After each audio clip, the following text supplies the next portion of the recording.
สบายดีเนาะวันนี้เขาจะมาแบ่งปันบทวิจัยบทหนึ่งของนักศึกษาหรือว่านักค้นคว้าซีทานอยู่มหาลัยแห่งหนึ่งอยู่ประเทศฮ่องกงเนาะซึ่งเขาเจ้าได้ศึกษาเกี่ยวกับผลกระทบของการนำใช้โซเชียลมีเดียเนาะเป็นต้นก็คือพวกFacebook บอก WhatsApp บอก Instagram หรือว่า Snapchat ต่างๆเนาะว่ามันมีผลกระทบในไหนต่อกับการนอนและการสุขภาพจิตของวัยหนุ่มเป็นต้นวัยหนุ่มระหว่าง15 ปีหา34 ปีเนาะซึ่งผลวิจัยตัวนี้เนาะถึงจัดพิมพ์อยู่ในปี2024ก็คือปีกายนี้เนาะซึ่งเพิ่นได้เก็บกำเอาบทวิจัยอื่นๆเนาะจากบรรดาสื่อสารต่างๆอยู่ในส่วนปี2020หา2023เนาะเพื่อมาเฮ็ดเป็นข้อสรุปออกมาเนาะอยู่ในบทวิจัยของเขาเจ้านี้ว่าการนำใช้โซเชียลมีเดียนี้มีผลกระทบในใดต่อกับการนอนและการสุขภาพจิตของวัยหนุ่มเนาะซึ่งเป็นอย่างเขาเจ้าคือสนใจการศึกษาด้านนี้เนาะย้อนว่าวัยหนุ่มหั่นเนาะเป็นกลุ่มที่ว่านำใช้โซเชียลมีเดียหลายกว่าหมู่เนาะกว่ากลุ่มอื่นๆเนาะในกลุ่มของ15หา24ปีนี้เกือบ 80% เนาะของวัยหนุ่มกลุ่มนี้เนาะใช้มือถือเนาะหรือว่าอุปกรณ์อื่นก่อนนอนเนาะแสดงเขาเลยอยากสนใจเนาะแล้วก็กลุ่มนี้ยังเป็นกลุ่มที่ว่าปัญหาเรื่องของสุขภาพจิตเริ่มปรากฏตัวขึ้นเนาะอยู่ในกลุ่มนี้เนาะฉะนั้นผ่านการศึกษาค้นคว้าเนาะนักค้นคว้า4ฐานเนาะเพิ่งได้สรุปอยู่หลายหัวข้อเนาะต่อกับปัญหาเรื่องของการนำใช้โซเชียลมีเดียต่อกับการนอนเนาะเพิ่งได้สรุปเนาะอยู่ในบทวิจัยของเพิ่นเนาะว่าการนำใช้โซเชียลมีเดียก่อนเวลานอนเนาะเห็นให้การนอนดึกเนาะและก็คุณภาพของการนอนเนาะถอยลงเนาะและก็เห็นให้การนอนน้อยลงเนาะแน่นอนเนาะเขาใช้เวลาต่อกับโซเชียลมีเดียหลายขึ้นเนาะและก็แสงสีไฟของหน้าจอเวลาใช้มือถือเนาะมันก็มีผลกระทบต่อกับการนอนของพวกเขาเนาะแล้วก็อีกอันนึงก่อนเวลาเขาเสพโซเชียลมีเดียเนาะก่อนการนอนเขาอาจจะเบิ่งเรื่องของคอนเทนต์เนาะให้เขารู้สึกเศร้ารู้สึกตื่นเต้นเนาะสิ่งต่างๆเหล่านี้มีผลกระทบต่อกับ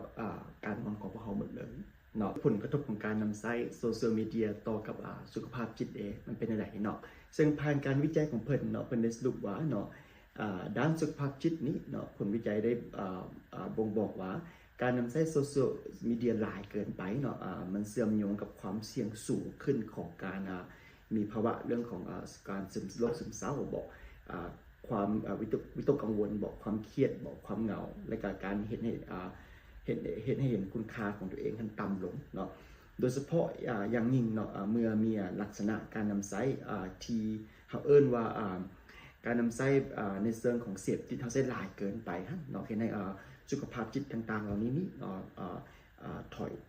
ถอยลงเนาะแบบไปทางลบหลายเนาะโซเชียลมีเดียเนาะบางทีก็เป็นผลบวกได้เนาะเป็นต้นก็คือการนะครับกำลังใจจากหมู่คู่บอกเนาะผ่านโซเชียลมีเดียต่างๆเนาะแล้วก็การแสดงออกความคิดเห็นตัวเองเนาะแล้วก็เป็นต้นในส่วนของโควิด -19 เนาะโซเชียลมีเดียนี้ถือว่าเป็นเส้นทางที่สำคัญอันนึงในการเชื่อมต่อกับทางสังคมเนาะแต่ปัญหาที่มันพบพ่อคือ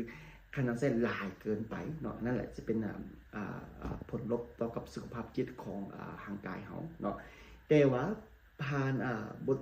ค้นคว้าตัวนี้เนาะเราบ่สามารถยังยืนได้ว่าการนำใช้โซเชียลมีเดียนี้เนาะเป็นเหตุผลให้การนอนบ่หลับเนาะหรือว่าเป็นเหตุผลให้เกิดสุขภาพจิตเนาะคันเราเบิ่งอีกแง่นึงเนาะซึ่งบทวิจัยนี้ได้สรุปเนาะว่าคนที่มีปัญหาเรื่องของการนอนอยู่แล้วและคนที่มีปัญหาเรื่องของสุขภาพจิตอยู่แล้วเขาจะอาจจะใช้โซเชียลมีเดียเนาะก็เป็นไปได้เนาะบ่หมายความว่าการใช้โซเชียลมีเดียนี้ที่มีผลกระทบในทางเดียว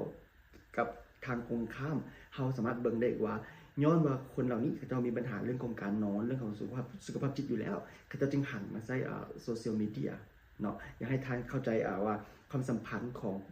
การนำใช้โซเชียลมีเดียกับการนอนกับสุขภาพจิตนี้เราสามารถเบิ่งได้2ทางเนาะฉะนั้นต่อกับบทเรียนนี้เนาะนักค้นคว้าก็ได้สรุปเนาะว่าการนำใช้โซเชียลมีเดียนี้เนาะใช้หลายเกินไปเนาะเป็นต้นก็คือก่อนเวลานอนมันบ่ดีเนาะเราต้องสามารถใช้แบบ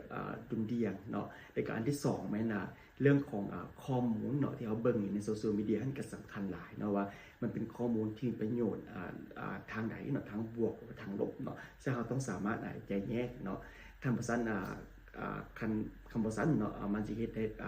เกิดการนำใช้โซเชียลมีเดียแบบในทางแบบว่าเสพติดเขาเสร็จหลายเกินไปอันนั้นแหละเมื่อจุดนั้นเกิดขึ้นเนาะมันได้ส่งผลกระทบอย่างหนักต่อกับการนอนของพวกเขาและกับสุขภาพจิตเนาะเป็นต้นมันวัยหนุ่มระหว่าง15 ปี34 ปีเนาะฉะนั้นข้าพเจ้าสิยึดการแบ่งปันบทวิจัยบทนี้เนาะเพียงเท่านี้เนาะเอาไว้พอกันในโอกาสใหม่กับขอบใจหลายๆ